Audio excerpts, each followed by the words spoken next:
la nouvelle qui défraie la chronique d'Rajen Sabapati, qui était recherché, vous le savez, par la police après son évasion de Phoenix le 30 juillet dernier, a trouvé la mort ce matin lors d'une opération dans la région de Chamarel. Le fugitif en cavale l'avait au préalable tiré des coups de feu sur des policiers, blessant 2 d'entre eux. Il avait en sa possession un fusil à canon scié et un revolver. Le 30 juillet 1999, Rajen Sabapati s'évade de la Bastille où il purge 18 ans de prison pour trafic de drogue. Il donne bien du fil à retordre à la police. La chasse à l'homme dure 174 jours et se termine par une fusillade à Chamarel, sous les yeux de ce fermier qui nous montre les traces de balles que le temps n'a pas effacées. En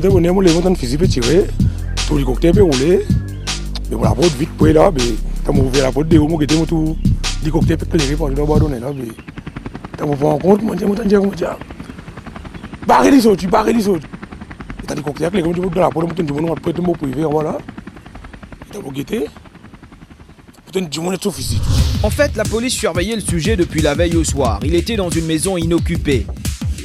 À l'aube, l'opération est lancée. La maison est cernée par un cordon de policiers et un hélicoptère survole la zone. Mais Rajen Sabapati tire 2 coups de feu et réussit à s'échapper par un terrain boisé à l'arrière, sans doute pour tenter de ressortir de l'autre côté et rejoindre la route à l'opposé. Rajen a contourné l'assaut, il se faufile entre les arbres et les buissons. Le fugitif est proche de son objectif, la route. Mais les policiers avaient tout prévu, ils avaient mis en place un 2e cordon.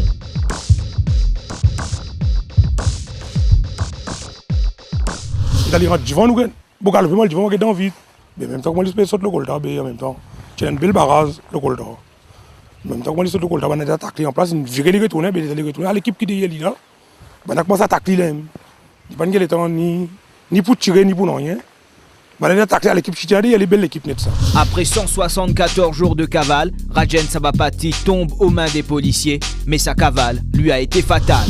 Voilà. Un cadavre que le docteur Satish Boulel aura la tâche d'autopsier. 12 ans après, il se rappelle de tous les détails. Il a 5 coups de balle à peu près. Mais balle qui est important, c'est une balle qui rentre de ce ventre du bas, que sur l'ombre à peu près. Mais balle là rentrait à la verticale.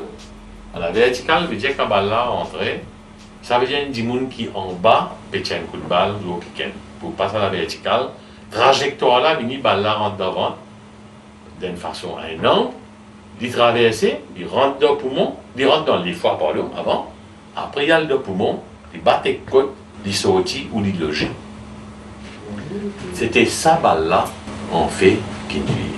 C'est le début de la polémique. Rajen Sabapati était-il déjà à terre quand la balle qui lui a été fatale l'a atteint? Ceci semble corroborer avec la version de certains témoins qui disent avoir entendu un coup de feu après la capture du fugitif. La théorie du plus grand complot de l'État fait surface.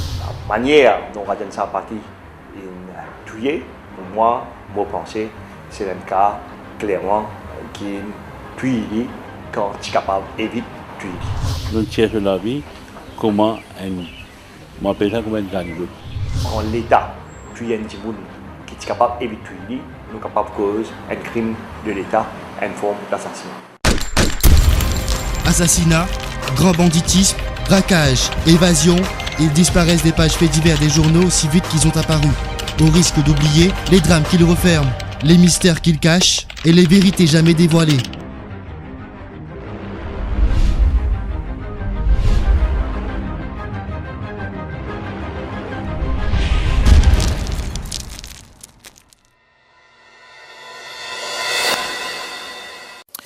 Bonjour, c'est exactement ici, au pied de ce manguier, que Rajen Sabapati tombe aux mains des policiers.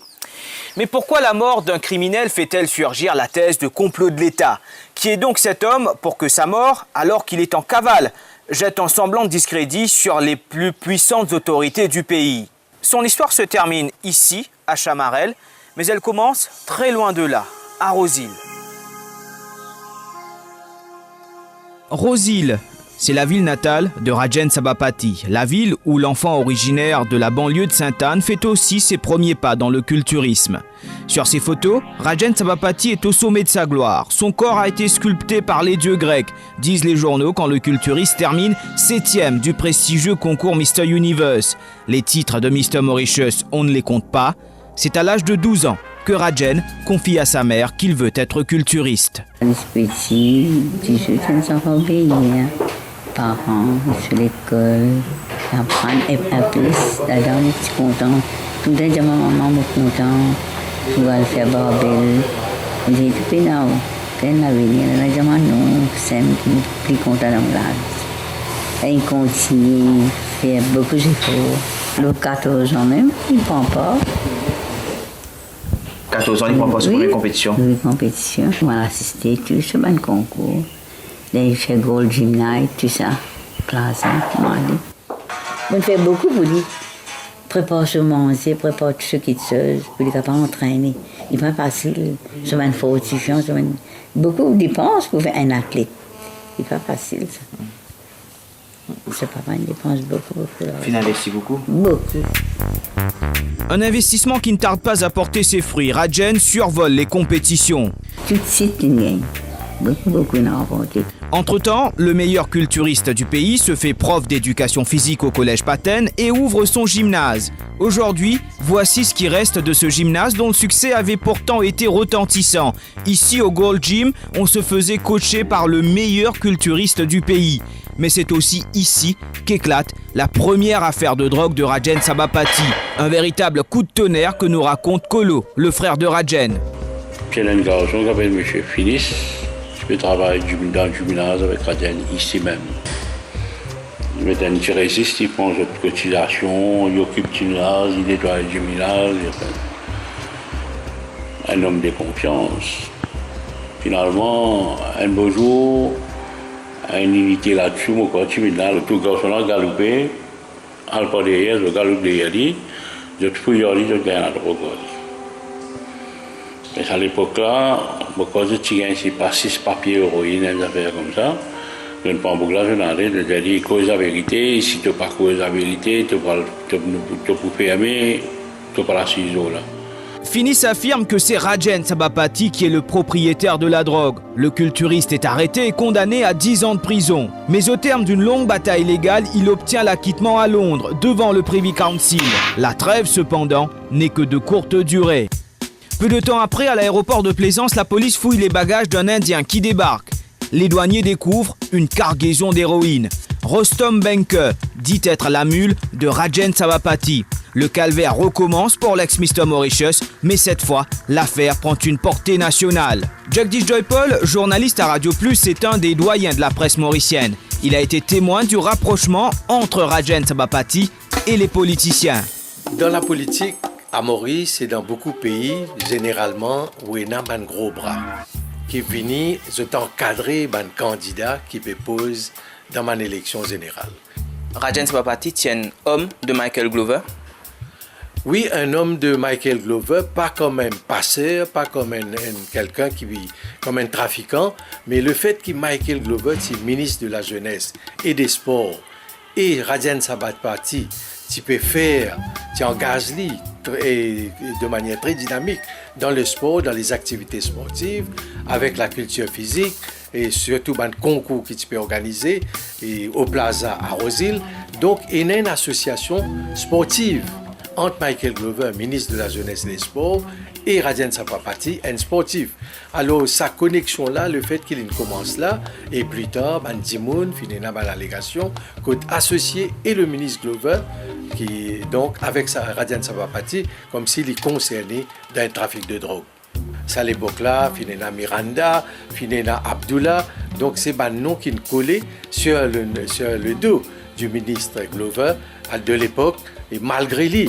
Et donc, le fait qu'il soit association avec Rajen Sabapathy. Voilà comment la nouvelle affaire de drogue de Rajen Sabapathy prend une portée nationale. C'est du pain béni pour les adversaires politiques de Michael Glover. Rostom Benke, la mule indienne, cependant, ne peut prouver que la drogue importée de l'Inde était destinée à Rajen Sabapathy. L'ex-Mr Mauritius est encore une fois acquitté. La famille Sabapathy s'apprête à vivre enfin des jours tranquilles, sauf que le 21 décembre 1994, un Tanzanien débarque à l'aéroport avec 413 grammes d'héroïne qu'il dit destinée à quelqu'un de l'entourage de Rajen Sabapathy. Une personne qui lui est très proche, sa femme, Savitri. La femme de Rajen Sabapathy est un mystérieux personnage. Ceux qui la connaissent parlent d'une femme froide, ferme et discrète. Quand elle est accusée par cette passeuse ougandaise, elle est arrêtée puis relâchée sous caution. Mais Savitri Sabapathy va commettre l'impensable, l'inimaginable, l'impossible. Elle affrète un catamaran, s'y embarque et file vers Madagascar. Officiellement, personne n'a de ses nouvelles, mais certains croient savoir qu'elle est arrivée à bon port. Rajen Sabapathy, pendant ce temps, doit faire face à un autre coup dur. Un matin de Noël, la brigade antidrogue débarque chez lui et découvre un sac contenant 395 grammes d'héroïne. Kolo est convaincu que ce colis a été planté chez son frère. Mais ça, la drogue qui nous gagne ici, là-dedans, sur la case, là, ça me regarde où vous mettez la main dans le petit fait. Vous faites ça qui vous mettez tout dans la main pour Dieu. Mais il est grand. Mais vous dites, vous allez mettre la drogue côté pour faire ça qui est ça, une fois solide. Quand ça qui est ça monte la cour pour qu'on condamne. Mais vous restez à savoir que ça, la drogue qui peut finir par transbordement, peut rentrer par courrier là, ça ne va pas prendre au sol là. C'est pas du tout. Mais tout sur la case, c'est un thème aussi, c'est un thème qui ne s'applique. Une hypothèse que la justice trouvera difficile à avaler. Cette fois, même le Privy Council rejette son appel. Les carottes sont cuites. 18 ans de prison.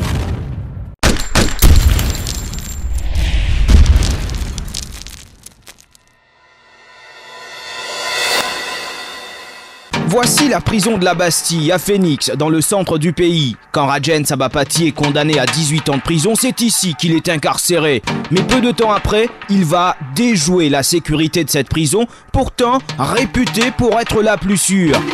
5 prisonniers se sont évadés ce matin de la prison de Phoenix. L'évasion a eu lieu à 6h35. Immédiatement, la police a débuté une chasse à l'homme à travers le pays. C'est par cette porte d'entrée de la prison que les 5 récidivistes se sont échappés. À 9h, aucune information officielle ne filtre de l'intérieur. L'assistant commissaire de prison, M. Bridgemohan, les assistants commissaires, les éléments du CID central se sont réunis d'urgence ce matin afin de mettre au point un plan de travail pour rechercher les évadés. Les circonstances de l'évasion ne sont pas encore connues. L'assistant commissaire Henry et l'assistant commissaire... Rajen Sabapathy s'est évadé avec 4 compères. Dallon, un condamné pour des meurtres en série. Dan Ramessar, un contrebandier. Clifford Kersley-Rioux, spécialiste de l'effraction.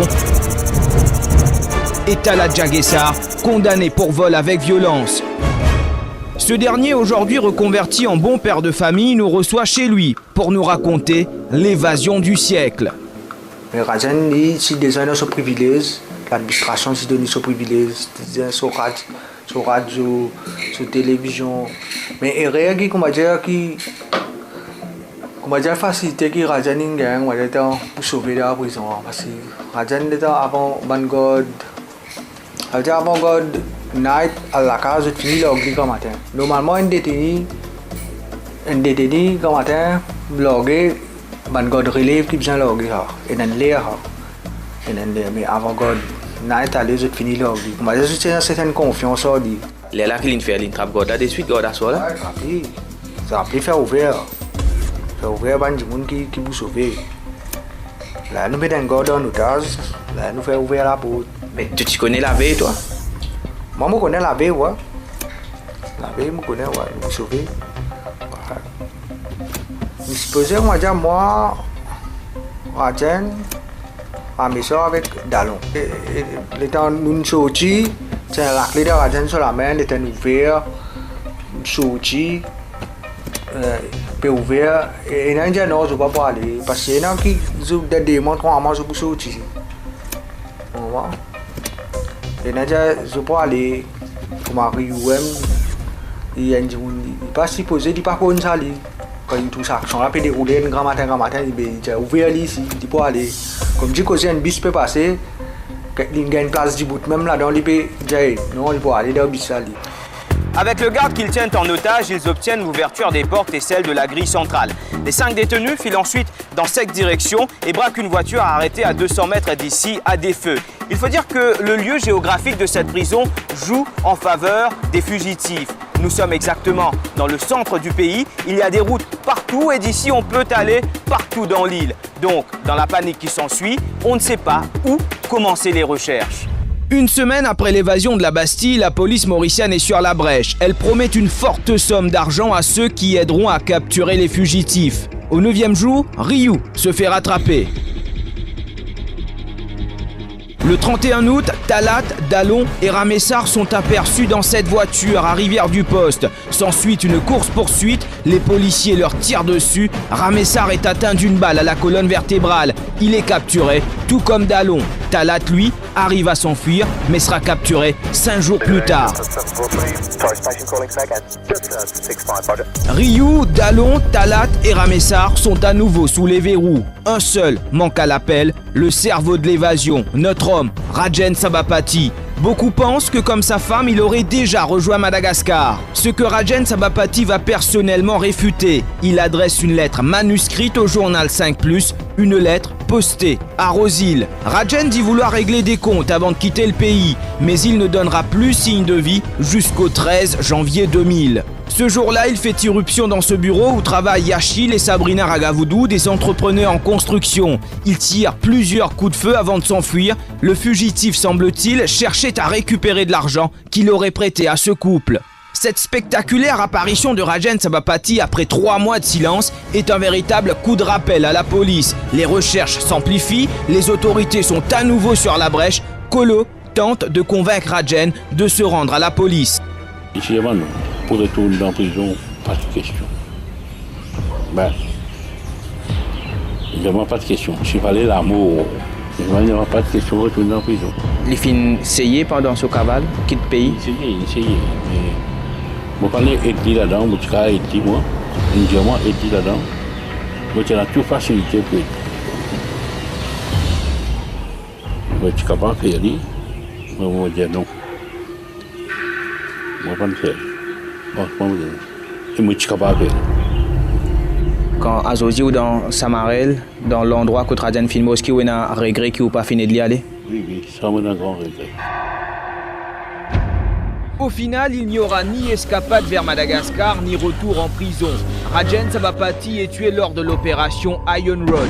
C'est un fait important, quand il est capturé, le fugitif est encore en vie. Officiellement, c'est dans le fourgon qui l'emmène à l'hôpital qu'il pousse son dernier soupir. Mais des témoins disent avoir entendu un coup de feu après sa capture. Et la trajectoire verticale de la balle fatale ne fait qu'alimenter les soupçons d'un assassinat placide. Mais le médecin légiste ne croit pas que Rajen était allongé quand la balle fatale l'a atteint. Bon, pas d'accord. Je me déposer en cours et me dire ça en cours. Bon, pas d'accord. C'est une balle qui vient à la verticale. Bien sûr, vous êtes capable de créer une situation où vous mettez à la verticale et vous amenez un revolver en travers ou tirer, mais ça n'est pas logique, il n'est pas rationnel. Mais il y a bien eu un coup de feu après la capture de Rajen, nous confirme cet agent du GIPM qui a participé à l'opération de Chamarel. Bon, Rajen, ça là, tu finis par terminer dans l'ambulance. Mais ce homme qui, quand il se coupe sa shotgun là, il vient de sur le barrel. Mais là, il est dans officier la police, c'était une prend, il est en période un lot d'ibzanzir.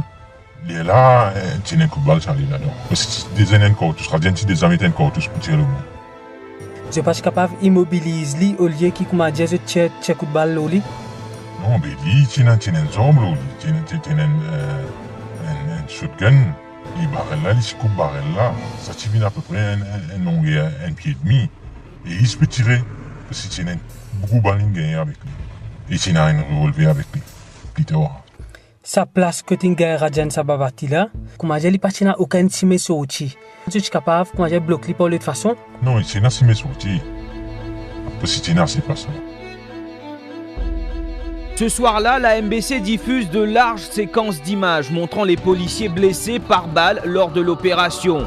Mais Maître Ramavalaiden, qui a représenté la famille Sabapathy lors de l'enquête judiciaire menée par la cour de Bambou, doute que Rajen ait tiré sur les policiers.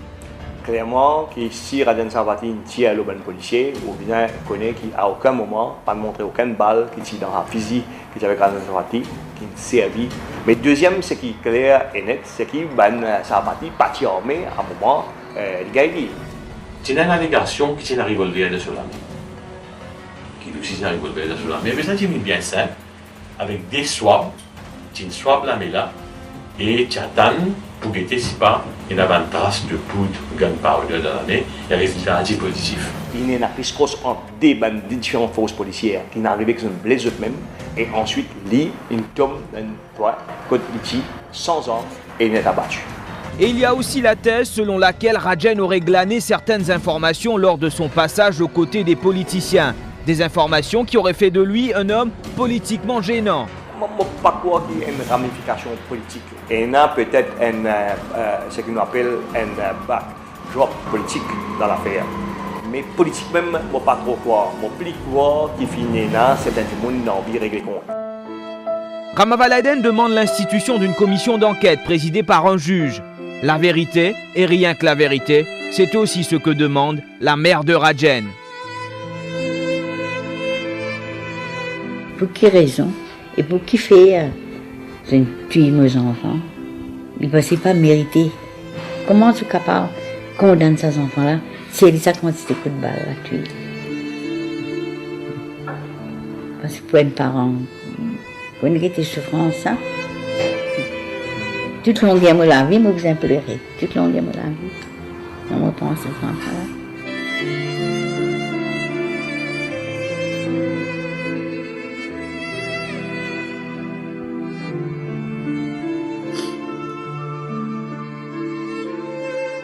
Des milliers de personnes assistent aux funérailles.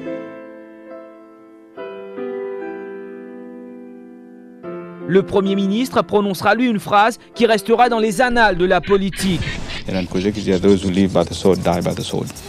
Ceux qui pensent que la mort de Rajen Sabapathy est un assassinat sont cependant divisés sur ce qui aurait pu être le mobile du crime. À qui profite ce crime, si ça en est un? Pendant que la famille de Rajen Sabapathy demande justice et vérité, il y a ceux qui pensent qu'il n'y a pas de débat. C'était un criminel, il a tiré sur des policiers pendant qu'il était en cavale et il s'est fait tirer dessus. Il en est mort, n'en parlons plus. Merci d'avoir été avec nous pour ce numéro d'Archives criminelles. À bientôt.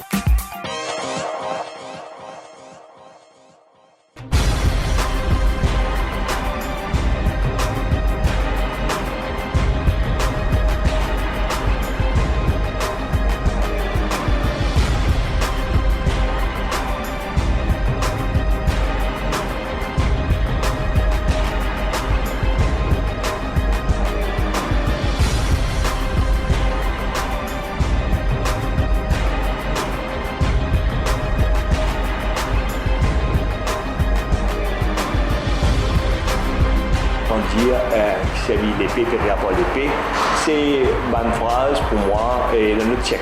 Quand la police ne débarque là, moi je crois que peut venir pour moi, ça peut venir pour moi, ça moi je crois que net. Moi, je ne suis pas d'accord avec l'exécution sommaire. Et qui dit qui connaît mon caractère en tant que médecin légiste, si c'est une exécution sommaire, moi je me crase la tête qui gagne, mon papier qui gagne pour dire mon cas de vérité. Et moi je pense que le docteur Moulam, il tient même le sort. Si je ne suis pas à cause de la vérité avec les papiers. Mon pied net. C'est moi en même temps, moi toujours passe droit à la case à l'ébélé. Là, moi je dis, merci mon Dieu, moi je dis, pas moi ça.